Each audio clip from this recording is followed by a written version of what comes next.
میری گفتگو کا موضوع ہے عظمت حضرت عثمان غنی رضی اللہ تعالی عنہ اور رد رافضیت۔ سبحان اللہ۔ ویسے تو یہ موضوع بڑا طویل موضوع ہے، لیکن آج کے جمعہ میں صرف چند باتیں آپ کے گوش گزار کرنی ہیں۔ میری دعا ہے رب ذوالجلال ہمیں رسول اللہ صلی اللہ تعالیٰ علیہ وسلم کی ہر نسبت سے محبت اور ہر نسبت کا ادب کرنے کی توفیق عطا فرمائے۔ حضرت سیدنا عثمان غنی ذو النورین رضی اللہ تعالی عنہ آپ مظلوم مدینہ ہیں۔ آج صدیاں گزر جانے کے بعد بھی حضرت عثمان غنی رضی اللہ تعالی عنہ کی ذات پر آج بھی طرح طرح کے ظلم کیے جا رہے ہیں۔ ان پر کبھی خوارج کی طرف سے اور کبھی روافض کی طرف سے طرح طرح کے طعن و تشنیع کر کے ان کی ذات پر تنقید کی جا رہی ہے۔ آپ اپنی حیات میں بھی مظلوم تھے اور آج شہادت کے صدیاں گزر جانے کے بعد بھی آپ کی شخصیت پر، آپ کی ذات پر ظلم و ستم کیا جا رہا ہے، اور بہت تھوڑے لوگ ہیں جو آپ کی ناموس کا دفاع کرتے ہیں اور میدان عمل میں آ کر خوارج اور روافض کا جواب دیتے ہیں۔ آپ کی اتنی عظیم شخصیت کہ آپ رب ذوالجلال کا کئی مرتبہ آپ انتخاب ہیں، اور رسول اللہ صلی اللہ تعالیٰ علیہ وسلم کی دو صاحبزادیاں یکے بعد دیگرے جن کے عقد میں آئیں، ایک نبی کی دو بیٹیاں، پوری کائنات کے اندر جس شخص کو یہ شرف حاصل ہے وہ فقط حضرت عثمان غنی رضی اللہ تعالی عنہ کی ذات ہے۔ رسول اللہ صلی اللہ تعالی علیہ وسلم نے نہ صرف اپنی حیات میں آپ کی خلافت کی خبر دی، بلکہ آپ کے آخری لمحات تک حق پر ہونے کی بھی خوشخبری عطا فرمائے۔ فرمایا عثمان وہ ہیں کہ یہ آخری لمحات تک بھی، آخری سانس تک بھی یہ حق پر ہوں گے۔ یہاں تک کہا کہ عثمان جب تمہیں خلافت کی قمیض پہنائی جائے تو منافقین جب تم سے یہ قمیض اتارنا چاہیں تو تم اتار کر قمیض انہیں دے نہ دینا، یہاں تک کہ تیری ملاقات مجھ سے ہو جائے۔ یعنی جان اگر دینی پڑے تو جان دے دینا، لیکن خلافت کو نہ چھوڑنا۔ اس میں حضرت عثمان غنی رضی اللہ تعالی عنہ کی خلافت کی طرف بھی اشارہ تھا، اور آپ کے حق ہونے کی طرف بھی اشارہ تھا کہ منافقین جو باغی اٹھیں گے تمہارے خلاف وہ باطل پر ہوں گے، اور عثمان اس وقت بھی اللہ اس کو حق کا ساتھ عطا فرمائے گا۔ حضرت عثمان غنی رضی اللہ تعالی عنہ کا مقام اور مرتبہ کتنا اونچا ہے کہ اسلام کی بنیادوں میں جن کا مال شامل ہو، کہ جہاں بھی دین اسلام کو مال کی حاجت پڑی، حضرت عثمان غنی رضی اللہ تعالی عنہ نے ہر میدان میں پہلا نمبر لیا۔ آج جس دور میں ہم گزر رہے ہیں، آج آئے دن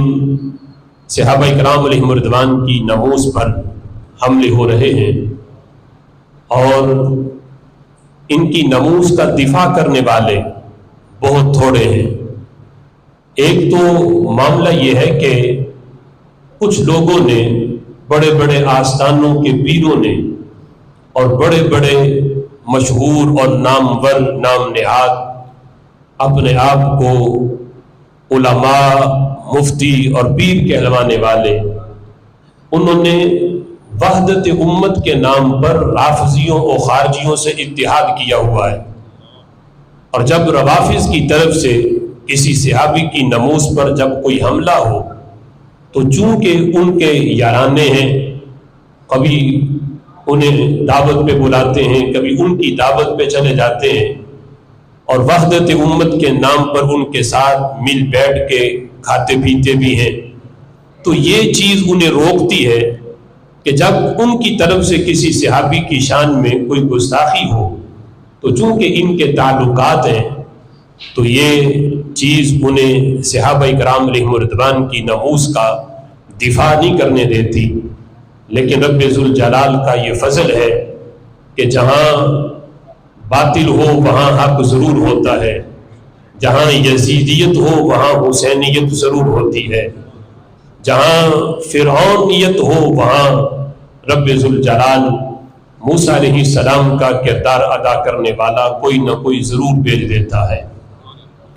تو رب ذوالجلال کا یہ فضل ہے کہ آج رب ذوالجلال نے یہ سعادت اور یہ ڈیوٹی ہمیں عطا کی کہ اگر اہل بیت اطہار کے کسی فرد پر کوئی بکواس کرے، کوئی حملہ کرے، ہم اہل سنت و جماعت ان کی نموز کا بھی دفاع کرتے ہیں، اور اگر کسی صحابی کی شان پہ کوئی طعن و تشنیع کرے، اللہ کے فضل سے امام احمد رضا کے فکری بیٹے وہاں بھی میدان عمل میں پہلے نمبر پہ نظر آتے ہیں۔ آج سے چند دن پہلے ایک چینل پہ یاسین نامی رافضی نے سید ذوالفقار علی شاہ صاحب کے ساتھ افضلیت سیدنا صدیق اکبر رضی اللہ تعالی عنہ پر مناظرہ کرتے ہوئے، یعنی مناظرے کا موضوع تھا کہ کیا حضرت علی رضی اللہ تعالی عنہ افضل ہیں یا حضرت صدیق اکبر رضی اللہ تعالی عنہ افضل ہیں۔ اس یاسین نامی جو رافضی ہے، ویسے اپنے آپ کو سنی کہلواتا ہے، اس کا موقف یہ تھا کہ حضرت مولا علی رضی اللہ تعالیٰ عنہ افضل ہیں، اور چونکہ یہ اہل سنت کے موقف کے بالکل خلاف ہے، ہمارا موقف یہ ہے کہ حضرت مولا علی کا مقام اور مرتبہ بڑا اونچا ہے، لیکن تمام صحابہ میں جس ہستی کو اللہ نے پہلا نمبر دیا وہ حضرت صدیق اکبر رضی اللہ تعالیٰ عنہ کی ذات گرامی ہے۔ تو اس مناظرے کے دوران اس شخص نے حضرت سیدنا عثمان غنی رضی اللہ تعالیٰ عنہ کے خلاف جو بکواسات کی، غزوہ احد کو سامنے رکھتے ہوئے ایسے بیہودہ قسم کے الفاظ بولے کہ ہم اپنی زبان سے اس کو دہرانا بھی گوارا نہیں کرتے، اور افسوس یہ ہے کہ اگر وہ شخص یعنی رافضی اپنے آپ کو کہے، شیعہ کہے، تو پھر تو ان کا تو یہ طریقہ ہے کہ وہ صحابہ کے گستاخ ہیں ہی، لیکن افسوس یہ ہے کہ وہ سنی بن کر اور سنی کہلوا کر حضرت عثمان غنی رضی اللہ تعالی عنہ کی شان میں اس حد تک اس نے بےہودہ قسم کے کلمات کہے کہ کوئی سنی بھی سن کر اس کو گوارا نہیں کرتا۔ اور ہم وہ شاہ صاحب جنہوں نے مناظرہ کیا ان کی عظمت کو بھی سلام کرتے ہیں کہ انہوں نے مناظرہ کیا اور بڑے اچھے دلائل دیے، لیکن ہم یہ کہتے ہیں کہ مناظرہ تب ہوتا کہ جب وہ سنی بن کے انکار کرتا۔ جس شخص نے اس حد تک حضرت عثمان غنی رضی اللہ تعالیٰ عنہ کی شان میں گستاخی کی، اس کے بعد ایک لمحے کے لیے بھی اس شخص کے ساتھ بیٹھنا یہ درست نہیں تھا کہ ایک لمحے کے لیے بھی اس کے ساتھ بیٹھا جاتا اور اس کے ساتھ اس موضوع پر مناظرہ کیا جاتا۔ یعنی یہ مناظرہ تو تب تھا کہ جب وہ تمام صحابہ کا ادب بھی کرتا ہو اور دیگر جتنے بھی عقائد اہل سنت ہیں ان کو مانتا ہو، صرف اس عقیدے پہ اس کا اختلاف ہو تو پھر تو چلے مناظرہ کر کے اپنے دلائل دے کے اس کو منایا جاتا، لیکن جو شخص بالکل روافض کے عقائد کا پرچار کر رہا ہے اس شخص کے ساتھ تو مناظرہ پہلے اس بات پہ کیا جائے کہ وہ اپنا سنی ہونا پہلے ثابت کرے، پھر اگلی باتوں پہ اس پہ مناظرہ کیا جاتا۔ لیکن اس شخص نے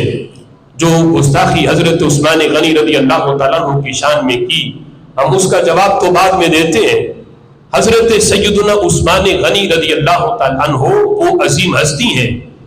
کہ وہ یاسین نامی شخص جن کی محبت کی آڑ میں ان کی شان میں گستاخی کر رہا تھا،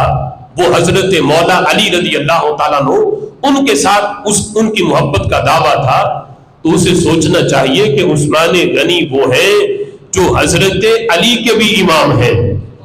حضرت علی رضی اللہ تعالیٰ عنہ نے جن کے پیچھے نمازیں پڑھی، جن کے ہاتھ پہ بیعت کی،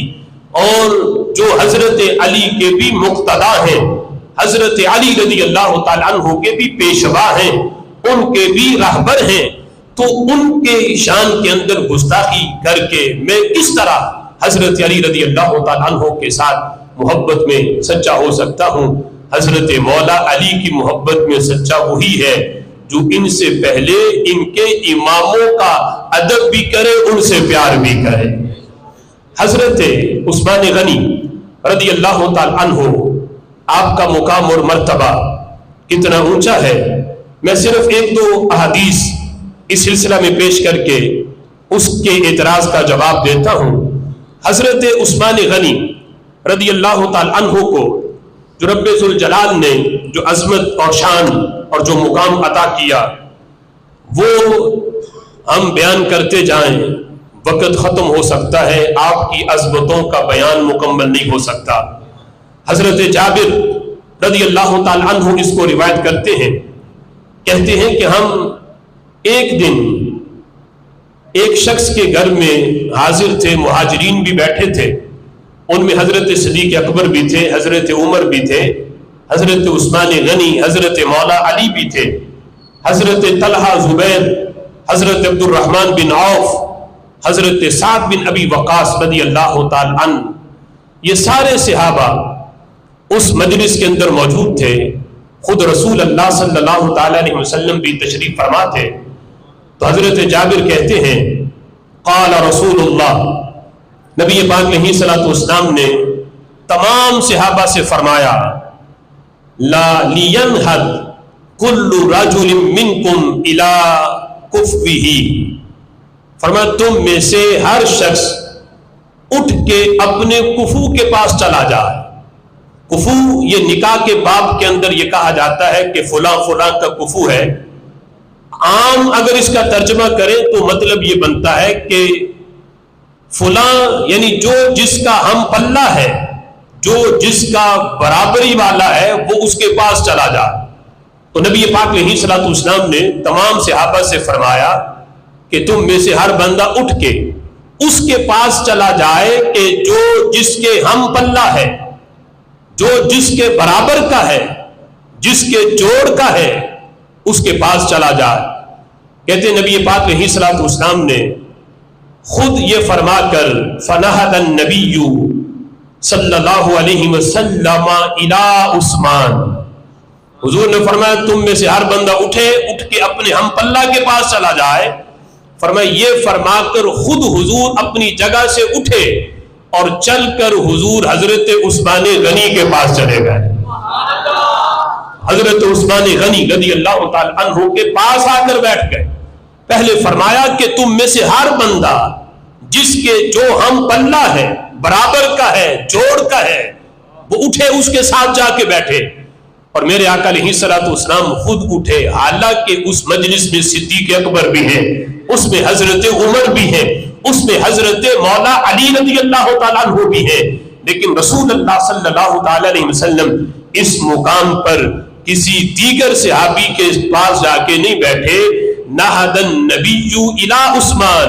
نبی پاک علیہ الصلوۃ والسلام حضرت عثمان غنی کے پاس آ گئے۔ اب نبی پاک علیہ الصلوۃ والسلام کا مقام تو اتنا اونچا ہے کہ کوئی نبیوں میں بھی ان کے ہم پلہ نہیں، کوئی نبیوں میں بھی ان کے جوڑ کا نہیں، صحابہ تو بعد کی بات ہے، نبیوں میں بھی کوئی ان کے ہم پلہ برابری کا نہیں، لیکن یہ میرے آقا علیہ الصلوۃ والسلام کی خاص شفقت ہے جو اس موقع پر آپ نے حضرت عثمان غنی رضی اللہ تعالیٰ عنہ کے ساتھ فرمائی۔ آ کے صرف بیٹھے نہیں، حدیث کے لفظ ہے فَاعْتَنَقَهُ، نبی پاک علیہ الصلوۃ والسلام نے آ کے حضرت عثمان غنی سے معانقہ کیا، آ کے انہیں گلے سے لگا دیا اور معانقہ کر کے ساتھ یہ لفظ بولے، فرمایا انت ولی فی الدنیا والآخرہ، اے عثمان تم دنیا میں بھی میرے ولی ہو، آخرت میں بھی میرے ولی ہو۔ انت ولی فی الدنیا والآخرہ، دو ہی بڑے جہان ہیں، ایک دنیا کا ہے ایک آخرت کا ہے۔ میرے آقا فرماتے ہیں اے عثمان ان دونوں جہانوں میں، دنیا میں بھی آخرت میں بھی، انت ولی تم میرے ولی ہو۔ اب دیکھو نبی پاک علیہ الصلوۃ والسلام کا یہ خاص کرم ہے کہ آپ کسی موقع پر کسی صحابی کو نوازتے ہیں، کسی موقع پر کسی صحابی کو نوازتے ہیں، اور ہم اہل سنت والجماعت نبی پاک علیہ الصلوۃ والسلام کی ہر نوازشات کو مانتے ہیں۔ اگر میرے آقا علیہ الصلوۃ والسلام حضرت مولا علی کا ہاتھ پکڑ کے یہ کہے من کنت مولاہ فہذا علی مولا، سنی سینہ کھول کے اسے بھی تسلیم کرتا ہے، اور اگر عثمان غنی کو سینے سے لگا کر یہ فرمائیں انت ولی فی الدنیا والآخرہ، تو سنی حضرت عثمان کی یہ شان بھی مانتا ہے،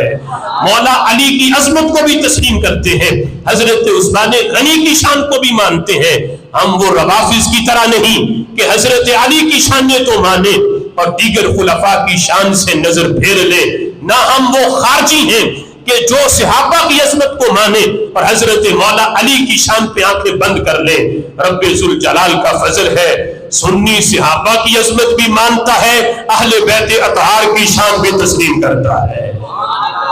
فرمایا انتا ولی فی الدنیا والآخرہ، اے عثمان دنیا میں بھی تم میرے ولی ہو اور آخرت میں بھی تم میرے ولی ہو۔ ولی کا اگر ترجمہ کیا جائے تو وہ وہی بنتا ہے جو من کنت مولا، جو مولا کا ترجمہ ہے وہی ولی کا ترجمہ ہے۔ تو اگر اس موقع پر حضرت علی کے بارے میں یہ فرمایا تھا من کنت مولاہ فہذا علی مولا، یہ عظمت بھی ہمیں تسلیم ہے،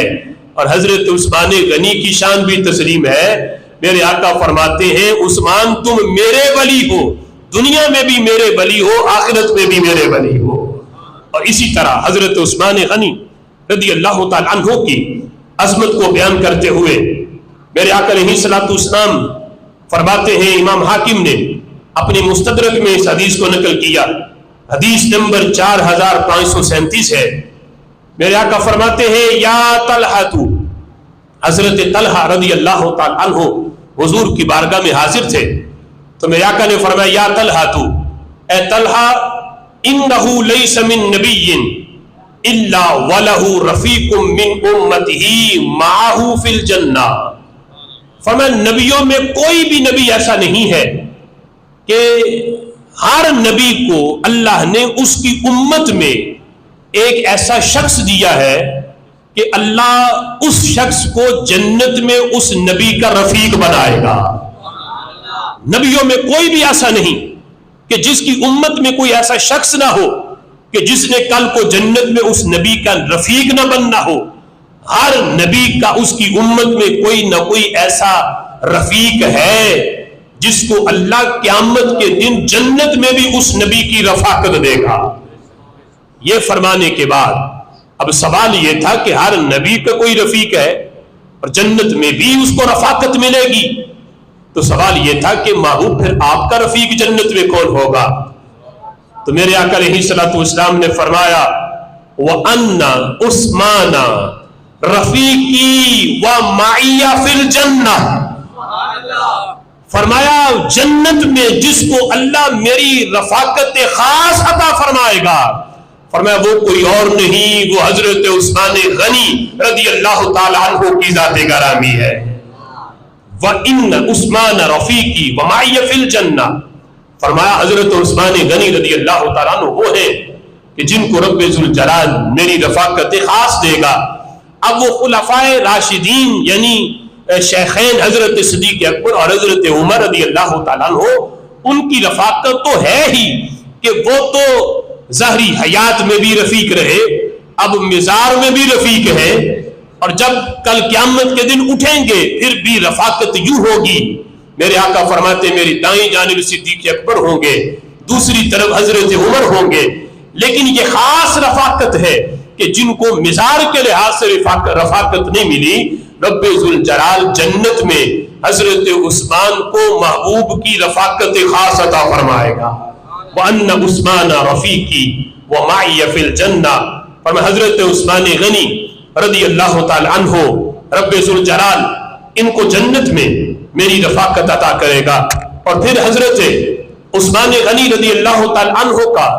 جو یہ لقب ہے ذوالنورین، دو نوروں والا،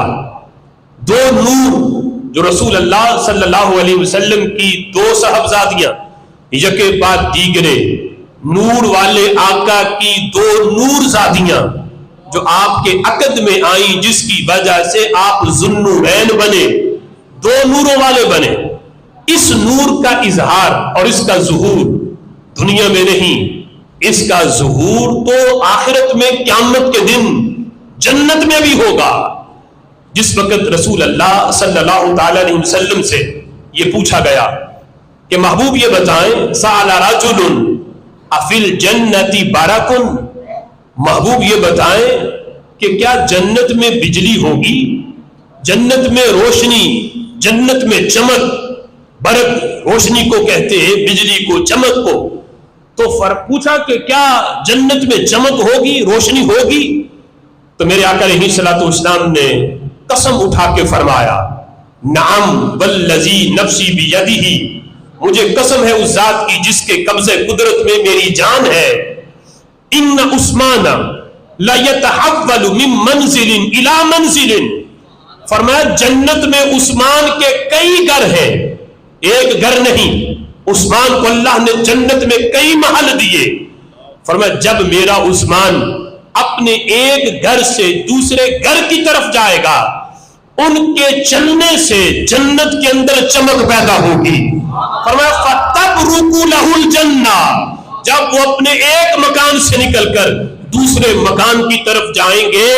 ان کے چلنے سے جنت روشن ہو جائے گی۔ فَتَبْرُقُ لَهُ الْجَنَّةُ، جنت روشن ہوگی، جنت چمک جائے گی، لَهُ الْجَنَّةُ، ان کے لیے جنت روشن ہو جائے گی۔ فرمایا یہ انداز ہے حضرت عثمان غنی رضی اللہ تعالیٰ عنہ کا، دنیا میں رب ذوالجلال نے عظمت دی ہی ہے، خالق کائنات جل جلالہ نے قیامت کے دن میدان محشر میں بھی اور جنت میں بھی حضرت عثمان غنی کو انفرادی حیثیت عطا فرمائی ہے۔ اور پھر دیکھیں حضرت عثمان غنی رضی اللہ تعالیٰ عنہ یہ وہ عظیم صحابی ہیں جن کا انتخاب اللہ نے کئی مرتبہ فرمایا۔ ایک تو وہ حدیث ہے، حضور فرماتے ہیں ان اللہ اختارنی واختار لی اصحابی، اللہ نے اپنے لیے مجھے چنا اور میرے لیے اللہ نے میرے اصحاب چنے۔ پوری دنیا میں نبیوں کے بعد جو سب سے عظیم لوگ تھے، اللہ نے وہ چن چن کے محبوب کا اللہ نے ان کو صحابی بنا دیا۔ دیگر پہلی امتوں میں بھی کوئی ان جیسا نہیں، نبیوں کے بعد جو پوری کائنات میں سب سے عظیم تھے، ظاہری لحاظ سے بھی باطنی لحاظ سے بھی اللہ نے وہ چن کے صحابی بنا۔ میرے آقا فرماتے ہیں یہ پہلا انتخاب تھا، اور اس انتخاب میں بھی حضرت عثمان شامل ہیں چونکہ آپ صحابی ہیں۔ پھر فرمایا اللہ نے ان چنے ہوئوں میں سے پھر مزید چنے۔ کون سے چنے؟ فرمایا اللہ نے میرے 4 یار چنے۔ ان چنے ہوئوں میں سے بھی اللہ نے مزید چنے۔ فرمایا اللہ نے جن کو میرا خلیفہ بنانا تھا، جن کو خلافت ملنی تھی میرے بعد، اللہ نے وہ تمام صحابہ میں چن کے مجھے عطا فرمائے۔ تو تمام صحابہ کا نچوڑ جو ہے وہ 4 خلفاء ہے، فرمایا وہ چن کے اللہ نے۔ اب یہ چناؤ 2 مرتبہ، دوسری مرتبہ بھی انتخاب میں حضرت عثمان غنی آئے، پہلی مرتبہ بھی اللہ کی نظر رحمت میں عثمان آئے، دوسری مرتبہ بھی اللہ کی نظر رحمت میں عثمان آئے، اور تیسرا انتخاب میرے آقا فرماتے ہیں میں نے جن کے ہاں اپنا نکاح کیا یا جن کے ہاں اپنی اولاد کا، اپنی بیٹیوں کا عقد کیا، فرمایا یہ بھی میری مرضی کا نہیں، یہ بھی میرے رب کی مرضی ہے۔ میں نے اپنی بیٹیاں جن کے ساتھ بیاہی ہیں، جن کے عقد میں دی، فرمایا یہ فیصلہ بھی میرا نہیں تھا، میرے رب کا فیصلہ تھا، میرے رب کے فیصلے کے مطابق فرمایا یہ انتخاب بھی میرے رب کا ہے۔ جن کے ہاں میں نے نکاح کیا کہ جو میرے سسرالی رشتہ دار بنے، میرے آقا فرماتے ہیں وہ بھی میں نے نہیں چنے، اللہ نے وہ بھی مجھے چن کے دیے ہیں۔ اور فرمایا جن کے ہاں میں نے بیٹیاں دی ہیں، اللہ نے ان کا انتخاب بھی خود فرمایا ہے۔ تو حضرت عثمان غنی رضی اللہ تعالیٰ عنہ وہ عظیم صحابی ہیں کہ جن کو رسول اللہ کی صاحبزادیوں کے لیے ایک مرتبہ نہیں، اللہ نے 2 مرتبہ ان کا انتخاب فرمایا۔ پہلی بیٹی کے لیے جب ان کا وصال ہوا تو دوسری مرتبہ جب میرے محبوب نے اپنی بیٹی کا عقد کرنا چاہا تو میرے محبوب کی نگاہ جس پہ ٹھہری ہے وہ ذات حضرت عثمان غنی کی ہے۔ اور میرے آقا علیہ الصلوۃ والسلام جب اپنی دوسری بیٹی کا عقد فرما رہے تھے، ساتھ یہ جملہ فرمایا اگر میری 40 بیٹیاں بھی ہوتی تو مجھے اپنے عثمان پہ اعتماد اتنا ہے اور ان سے پیار اتنا ہے، اگر 40 بھی ہوتی میں یکے بعد دیگرے ساری بیٹیوں کا نکاح عثمان سے فرما دیتا۔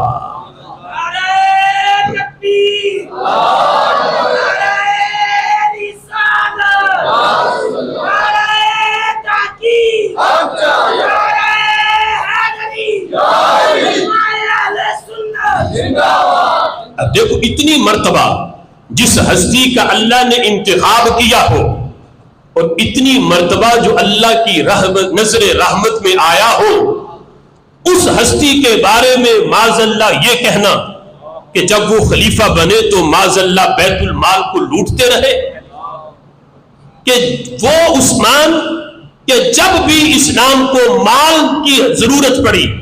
حضرت عثمان غنی رضی اللہ تعالیٰ عنہ نے اپنا اتنا مال دیا، اتنا دیا کہ میرے آقا علیہ الصلوۃ والسلام غزوہ تبوک کے موقع پر جب عثمان غنی نے اپنا مال لا کر محبوب کی جولی میں ڈالا تو میرے آقا علیہ الصلوۃ والسلام یوں چلو بھر کے حضرت عثمان غنی رضی اللہ تعالیٰ عنہ کے مال کو ساتھ بار بار اپنی جولی میں ڈالتے ہیں اور ساتھ فرماتے ہیں آج کے بعد عثمان کا کوئی عمل بھی اسے نقصان نہیں دے سکتا۔ میرے محبوب گارنٹیاں دے کہ عثمان کا کوئی عمل بھی اسے نقصان نہیں دے سکتا۔ اور آج کا رافضی اٹھ کے بھونکے اور وہ کہے کہ معاذ اللہ وہ غزوہ احد سے بھاگ گئے تھے، راہ فرار اختیار کر لی تھی، وہ پیٹھ دکھا گئے تھے معاذ اللہ، اور یہ تو میں ابھی جملے یعنی ادب کے دائرے میں رہ کے بولے ہیں، وگرنہ اس نے تو بڑے بےہودہ قسم کے الفاظ۔ اور وہ ایک خاتون کا ذکر کرتے ہوئے کہ وہ خاتون جن کا بھائی بیٹا شوہر جنگ میں تھا وہ سارے شہید ہو گئے، اور وہ عورت مسلسل ان کی شہادت کی خبر سن کے میدان جہاد غزوہ احد کی طرف آ رہی تھی، میدان احد کی طرف، اور ادھر سے چند صحابہ جو ہیں وہ جب میدان چھوڑ کے چلے گئے اس نے کہا کہ مجھے کہنے دو کہ وہ عورت جو ہے وہ آ رہا تھا اور یہ صحابہ جو ہے یہ بھاگ رہی تھی، یعنی مؤنث کا صیغہ صحابہ کے لیے بولنا کہ معاذ اللہ یہ تو بزدل تھے اس لیے چلے گئے، اور اس صحابیہ کے لیے مذکر کا صیغہ بولا کہ وہ سب کو شہید کروا کے بھی میدان کی طرف آئیں۔ یعنی اس طرح حضرت عثمان غنی رضی اللہ تعالی عنہ کی شان کے اندر سری گستاخی اس شخص نے کی۔ ہم بتانا چاہتے ہیں کہ اس یاسین نامی کتے کا جو اپنے آپ کو سنی کہلوائے، اب نام چونکہ تعارف کے لیے ضروری ہے وگرنہ یاسین نام بھی نہیں لینا چاہیے، اور پھر کتا جو ہے یہ بھی نہیں کہنا چاہیے، کل کو کتا اٹھ کے اعتراض نہ کرے کہ ہم کتے ضرور تھے گستاخ نہیں تھے۔ بدترین جانور جو ہے ہم اس کے ساتھ بھی اس غلیظ ترین بندے کو تشبیہ نہیں دے سکتے کہ جتنا غلیظ ترین وہ شخص ہے جس نے اپنے آپ کو سنی کہہ کر حضرت عثمان غنی رضی اللہ تعالیٰ عنہ کی شان میں جو بھونکا ہے۔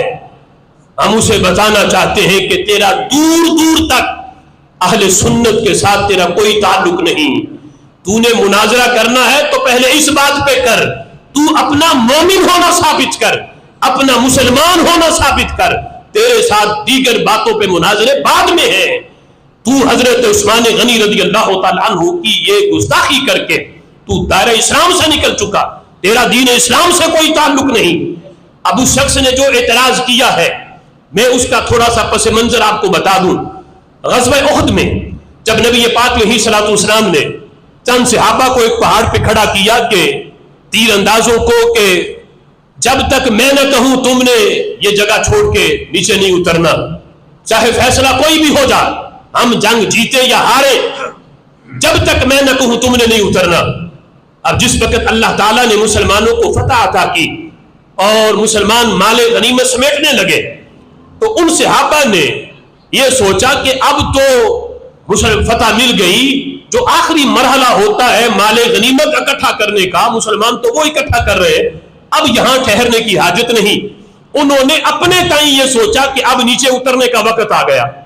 اب یہ ان کی خطائے اجتہادی تھی کہ اپنے تائیں سوچا انہوں نے کہ اب ہم نیچے اتر آئیں۔ جب وہ نیچے اترے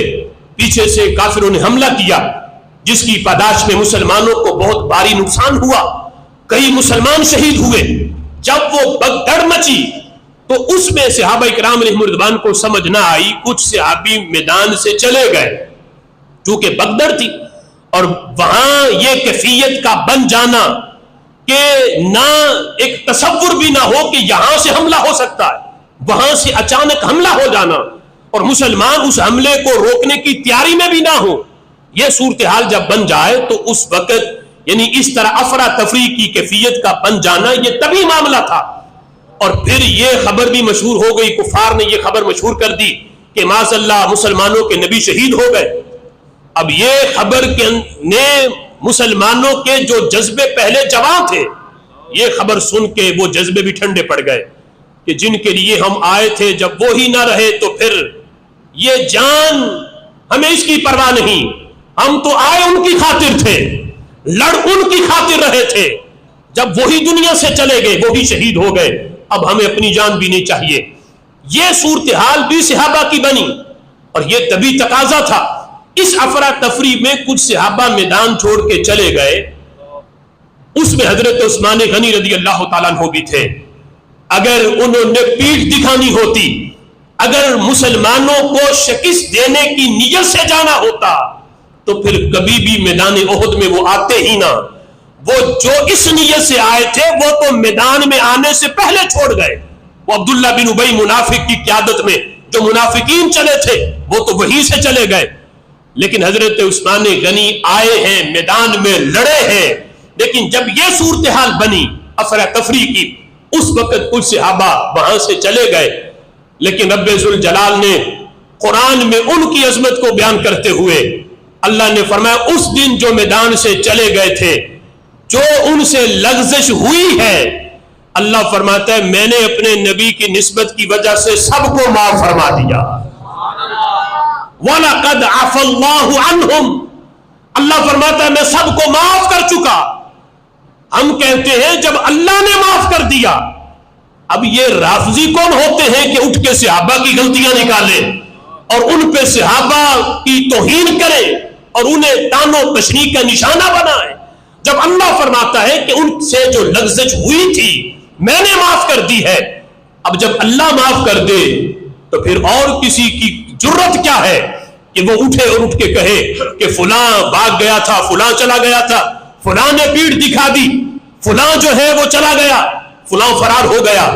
ان لوگوں کو اپنے گریبان میں جھانکنا چاہیے کہ ان کی حیثیت کیا ہے۔ جب اللہ کہتا ہے رضی اللہ عنہم ورضوا عنہ، اللہ سے وہ راضی، اللہ ان سے راضی۔ جب اللہ انہیں ہم الصادقون کہتا ہے، ہم المفلحون کہتا ہے، ہم الراشدون کہتا ہے، اگر فلاح والے دیکھنے ہیں تو میرے نبی کے صحابہ دیکھو، اگر ہدایت والے دیکھنے ہیں تو میرے نبی کے صحابہ دیکھو، اگر تم نے کامیاب لوگ دیکھنے ہیں تو میرے نبی کے صحابہ کو دیکھو، اگر ایمان لانا ہے تو میرے نبی کے صحابہ جیسا ایمان لاؤ، جن کو رب ذوالجلال عام معافی کا اعلان کر چکا، جن سے اللہ راضی ہو گیا۔ آج کوئی رافضی عدالت لگا کے یہ کہے کہ وہ فلاں نے یہ غلطی کی ہے، اسے چاہیے وہ اپنے ایمان کی فکر کرے، اللہ نے صحابہ کی ساری لغزیں معاف فرما دی ہے۔ فرمایا وَلَقَدْ عَفَا اللَّهُ عَنْهُمْ، اور یہ اعتراض، اس کا جواب ہم اپنی طرف سے نہیں، حضرت عبداللہ ابن عمر رضی اللہ تعالیٰ عنہ کا دور تھا، آپ حرم کعبہ میں بیٹھے تھے، بخاری میں حدیث ہے، ہم اس رافضی کو، اس خبیث کو، لعنتی کو یہ کہنا چاہتے ہیں بخاری پڑھو، جو اعتراض تم نے میڈیا پہ بیٹھ کے کیا ہے اس رافضی اینکر کی قیادت میں، جو اپنے آپ کو سنی کہلوا کے رافضیت کو پروموٹ کر رہا، ہم کہتے ہیں یہ اعتراض تو ایک خارجی نے بھی کیا، اور کیا حضرت عبداللہ ابن عمر سے کہا، جب آپ حرم کعبہ میں بیٹھے تھے وہ خارجی آ گیا، آ کے کہنے لگا اے عبداللہ ابن عمر، میں تمہیں جس گھر میں تم بیٹھے ہو اس گھر کی حرمت کی قسم دے کے پوچھتا ہوں، کیا تم یہ بات جانتے نہیں ہو کہ حضرت عثمان غنی احد کے دن فرار ہو گئے تھے، احد کے دن چلے گئے تھے؟ حضرت عبداللہ ابن عمر نے کہا نعم میں جانتا ہوں، پتہ ہے مجھے۔ اس نے کہا کہ میرا دوسرا سوال، حضرت عثمان غنی تو بدر میں بھی شریک نہیں ہوئے؟ حضرت عبداللہ ابن عمر نے کہا نعم میں جانتا ہوں وہ بدر میں بھی نہیں تھے۔ کہا میرا تیسرا سوال، کیا تمہیں پتا ہے کہ حضرت عثمان غنی جو ہے بیعت رضوان والے دن بھی حاضر نہیں تھے؟ حضرت عبداللہ ابن عمر نے کہا ہاں میں یہ بھی جانتا ہوں وہ بیعت رضوان میں بھی حاضر نہیں تھے۔ اب جس وقت یہ تینوں اعتراضوں کا جواب اس نے حضرت عبداللہ ابن عمر سے ہاں میں سنا، تو اس نے نعرہ لگایا، کہتے اللہ اکبر، یعنی نعرہ تکبیر لگایا، خوش ہو کر کہ تینوں باتیں جو ہم حضرت عثمان پر اعتراض کرتے عبداللہ ابن عمر نے بھی مان لی ہے۔ تو ہر موقع پہ نعرہ تکبیر لگانا یہ حق کی علامت نہیں ہوتا، یہ بھی عبداللہ ابن عمر نے سکھایا ہے۔ صحابہ کی عظمت پہ نعرہ ہو تو یہ سنیت ہے، ان پہ اعتراض کر کے نعرہ لگے تو یہ خارجیت ہے، رافضیت ہے۔ عبداللہ ابن عمر نے کہا نعرے نہ لگاؤ، جو تم نے اعتراض کیے ہیں پہلے عمر کے بیٹے سے جواب بھی تو لے لو، جواب بھی سنتے جاؤ۔ فرمایا جن کو تم نے اعتراض بنایا ہے یہ عثمان غنی کی توہین نہیں، اعتراض نہیں، یہی تو عثمان کی شانیں ہیں۔ اب دیکھو سنی خمیر ہو تو جواب کیسے دیا جاتا ہے۔ حضرت عبداللہ ابن عمر کہنے لگے تمہارا پہلا اعتراض، تم نے کہا عثمان غنی رضی اللہ تعالیٰ عنہ احد کے دن فرار ہو گئے، چلے گئے۔ فرمایا وہ جو صورتحال بنی وہ بگدڑ مچی وقتی طور پہ، جب صحابہ وہ درہ چھوڑا، وہ جگہ چھوڑی جہاں محبوب نے انہیں ٹھہرایا تھا، ان سے جو لغزش ہوئی، اچانک حملہ ہوا، پھر رسول اللہ کی شہادت کی خبر پھیلی، اس وقت صحابہ اکرام علیہم رضوان کی یہ کیفیت بن جانا یہ تبھی تقاضا تھا کہ کچھ میدان چھوڑ کے چلے گئے، کبھی صورتحال کی سمجھ ہی نہیں آ رہی، یہاں تک کہ صحابہ سے ایک صحابی کے والد جو مسلمان ہو چکے تھے اس بگدڑ میں صحابہ کے ہاتھوں وہ بھی شہید ہو گئے، لیکن میرے محبوب علیہ الصلوۃ والسلام نے قصاص نہ لیا، چونکہ یہ بگدڑ میں معاملہ بنا تو سمجھ نہیں آ رہی تھی اپنے کون ہے بیگانے کون ہے، تو یہاں تک کیفیت بن گئی، تو اس وقت کچھ صحابہ وقتی طور پہ میدان چھوڑ کے چلے گئے۔ فرمایا یہ لغزش تمہارے ہاں اگر یہ لغزش ہے تو فرمایا پھر بھی عثمان پہ پکڑ نہیں، اس لیے کہ اللہ تعالیٰ قرآن میں فرماتا ہے وَلَقَدْ عَفَا اللَّهُ عَنْهُمْ، اللہ ان کی ساری لغزشیں معاف فرما چکا ہے۔ فرمایا جب رب نے معاف کر دیا تو اے خارجی تو کون ہوتا ہے ان پہ تان کرنے والا، جب اللہ نے معاف فرما دیا۔ فرمایا تمہارا دوسرا اعتراض جو تم کہتے ہو بدر میں شریک نہیں تھے، فرمایا ہاں حضرت عثمان بدر میں شریک نہیں تھے لیکن اپنی مرضی سے پیچھے نہیں ٹھہرے۔ فرمایا رسول اللہ کی صاحبزادی حضرت رقیہ ان کے نکاح میں تھیں، ان دنوں سخت بیمار تھیں، یہاں تک کہ ان کا پھر وصال بھی ہوا جب رسول اللہ بدر میں گئے ہوئے تھے، اتنی علیل تھیں۔ میرے محبوب نے فرمایا عثمان تم میری بیٹی کی تیمارداری کے لیے یہیں پہ رک جاؤ، تمہارا نام میں بدریوں کی لسٹ میں خود لکھوا دوں گا۔ یہ میرے نبی کا اختیار ہے، کوئی نہ بھی چاہے بدری بن جائے۔ فرمایا تم یہاں رہو، تمہارا نام بدر کے مجاہدین میں لکھوانا یہ میرا کام ہے۔ فرمایا یہ تو عثمان کی شان ہے، بدر میں نہ جا کر بھی بدر کے مال غنیمت سے مجاہدین کے برابر حصہ بھی پایا، اور ساتھ جب بدریوں کا نام آتا ہے عثمان غنی کا نام بھی بیچ میں شمار ہوتا ہے۔ فرمایا یہ تو عثمان کی شان ہے، اپنی مرضی سے نہیں رکے، محبوب کے آرڈر سے رکے ہیں۔ فرمایا آرڈر سے رکے ہیں تو اللہ نے ان کو وہ عظمت جو بدری صحابہ کو دی ہے، اللہ نے وہ ساری عظمتیں حضرت عثمان کو بھی عطا فرما دی ہے۔ فرمایا تمہارا تیسرا اعتراض جو تم کہتے ہو بیعت رضوان میں نہیں تھے، فرمایا بیعت رضوان جو حدیبیہ کے مقام پر جب نبی پاک علیہ الصلوۃ والسلام پہلی مرتبہ ہجرت کے بعد احرام باندھ کے مدینہ شریف سے چلے عمرہ کرنے کی نیت سے، حدیبیہ کے مقام پر روک دیا گیا۔ کفار مکہ نے کہا کہ ہم آپ کو عمرہ کرنے نہیں آنے دیں گے۔ میرے محبوب نے حضرت عثمان غنی جن کا احسان بڑے تھے کفار کے اوپر، اور میرے محبوب کو تمام صحابہ میں مذاکرات کے لیے جس صحابی کا انتخاب کیا وہ حضرت عثمان غنی تھے۔ فرمایا عثمان تم جاؤ، جا کے ان سے مذاکرات کرو، ہم لڑنے نہیں آ رہے، ہم صرف آ کے عمرہ کریں گے، تلواریں ہماری نیام میں رہیں گی، ہم تلوار بھی باہر نہیں نکالیں گے، ہمیں عمرہ کرنے دیں۔ اب جس وقت حضرت عثمان پہنچے، کفار نے یہ مطالبہ تو نہ مانا، لیکن کفار کہنے لگے عثمان تم نے ہم پہ بڑے احسان کیے ہیں دور جاہلیت میں، ہم تیرے نبی کو تو نہیں آنے دیں گے، صحابہ کو بھی نہیں آنے دیں گے، لیکن تم آگے ہو، احرام بھی باندھا ہوا ہے، یہ سامنے حرم کعبہ ہے، تمہیں اجازت ہے طواف بھی کرو، حجر اسود بھی چومو، مقام ابراہیم پہ نفل بھی پڑھو، صفا مروہ کی سعی بھی کرو، تمہیں اجازت ہے، لیکن تمہارے نبی کو نہیں۔ عثمان نے کعبے سے بھی منہ پھیر لیا، کہا جب میرے نبی کعبے میں نہیں آئیں گے عثمان بھی کعبے کا طواف نہیں کرے گا۔ ہم نے کعبے کو کعبہ مانا اس لیے ہے کہ میرے نبی نے اس کعبے کی طرف منہ کر کے نماز پڑھی ہے، انہوں نے بتایا ہے یہ کعبہ ہے، ہم کعبے کو بھی پہچانتے ہیں تو نبی کی نسبت کی وجہ سے۔ اگر میرے محبوب نہیں آتے میں حرم کعبہ میں آ کر بھی نہ طواف کروں گا، نہ یہاں نفل پڑھوں گا، نہ صفا مروہ کی سعی۔ حضرت عمر، حضرت عثمان غنی حرم کعبہ میں ہو کر بھی بغیر طواف کیے واپس پلٹے ہیں۔ ادھر حضرت عثمان غنی کی شہادت کی خبر پھیلی،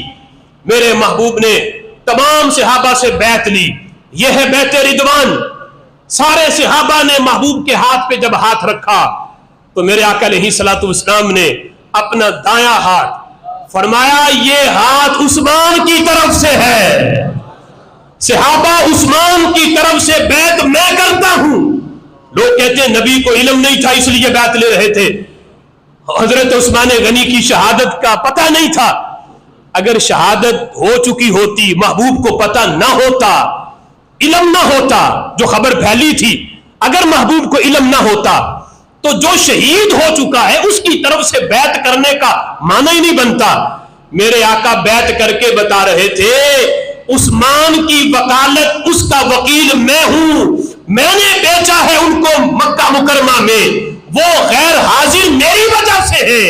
اس لیے ان کی حاضری میں اپنا ہاتھ رکھ کے لگوا رہا ہوں۔ دایاں ہاتھ رکھ کے میرے آقا فرماتے ہیں یہ عثمان کا ہاتھ ہے، ان کی طرف سے بیعت میں کرتا ہوں، پھر اپنا بایاں ہاتھ رکھا۔ اللہ فرماتا ہے محبوب جب تم اپنا ہاتھ رکھ رہے تھے صحابہ کے ہاتھ پہ، ید اللہ فوق ایدیہم، ان تمام کے ہاتھ پہ، صحابہ کے ہاتھ پہ تیرا ہاتھ ہے، اور محبوب تیرے ہاتھ پہ اللہ کا ہاتھ ہے، ید اللہ فوق ایدیہم۔ رب ذوالجلال فرماتا ہے لقد رضی اللہ عن المؤمنین اذ یبایعونک تحت الشجرہ۔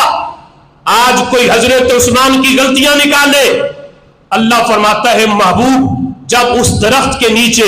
حدیبیہ کے مقام پر مومنین تیرے ہاتھ پہ بیعت کر رہے تھے، اللہ ان سب سے راضی ہو گیا، اللہ ان سب سے راضی۔ اس مقام پر صحابہ جو وہاں موجود تھے ان کی بیعت کی وہ شان نہیں جو موجود نہ ہو کر جو مقام حضرت عثمان کو مل گیا۔ بقیہ سب نے بیعت کی ہے، اپنا ہاتھ رکھ کے کی ہے۔ عثمان غیر حاضر ہو کر ان کی طرف سے بیعت کی ہے تو میرے نبی کے ہاتھ میں کی ہے.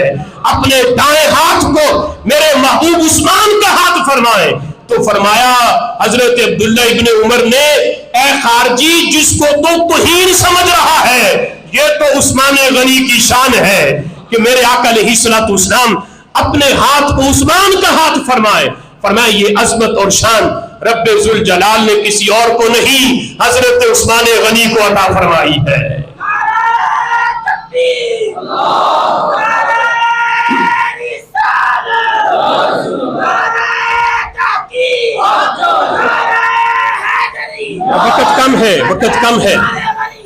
وقت کم ہے. مفتی احمد یار خان نعیمی رحمت اللہ علیہ تفسیر نعیمی میں فرماتے ہیں، غازیان احد سے جو بھی لغزش ہوئی اللہ ان کی لغزش معاف فرما چکا. وہ جنہوں نے درہ چھوڑا، جگہ چھوڑی محبوب کے اجازت کے بغیر، اللہ نے ان کی وہ لغزش بھی معاف فرما دی. جو میدان چھوڑ کے چلے گئے وہ بھی معاف ہو گیا. فرمایا اب اس عام معافی کے اعلان کے بعد کوئی کتا بھونکے اور ان کی شان میں توہین کرے، فرمایا ایسا شخص بے ایمان ہے، ایسے شخص کا دین اسلام سے کوئی تعلق نہیں، بے ایمان ہے. لہذا ہم اداروں سے مطالبہ کرتے ہیں اس یاسین نامی رافضی جس نے حضرت عثمان غنی رضی اللہ تعالی عنہ کی شان میں توہین کی، بےہودہ کلمات کہے، فی الفور اس کے خلاف قانونی کارروائی کی جائے اور اس کی زبان بندی کی جائے. جو اس کی شرعی قانونی سزا بنتی ہے اس کو دی جائے. پھر نہ کہنا غازی ممتاز قادری کا مشن ابھی بند نہیں ہوا. جب تک عاشق موجود ہے یہ مشن قیامت تک جاری رہے گا. اس لیے ہم اب اداروں سے مطالبہ کرتے ہیں. پھر کوئی بعد میں کہے ادارے موجود تھے، تم نے اداروں کو کیوں نہ کہا؟ تو آج ہم انہیں بار بار کہہ رہے ہیں کہ جس نے یہ سری گستاخی مسلمانوں کے تیسرے خلیفہ نبی پاک علیہ الصلوۃ والسلام کے دوہرے داماد حضرت عثمان غنی جو جامع القرآن بھی ہے، ان کی شان میں اتنی سری گستاخی ہم کبھی بھی اس کو برداشت نہیں کر سکتے. لہذا فی الفور اس گستاخ کے خلاف قانونی کارروائی کی جائے اور اس کی زبان بندی کی جائے. کیا آپ سارے اس مطالبے کی حمایت کرتے ہیں؟ ہر صحابی نبی، ہر صحابی نبی، ہر صحابی نبی. رب ذوالجلال ہمیں آخری سانس تک نبی پاک علیہ الصلوۃ والسلام کے یاروں، آپ کے صحابہ کا ادب اور ان سے سچی محبت کی توفیق عطا فرما. مسئلہ کے اعلیٰ حضرت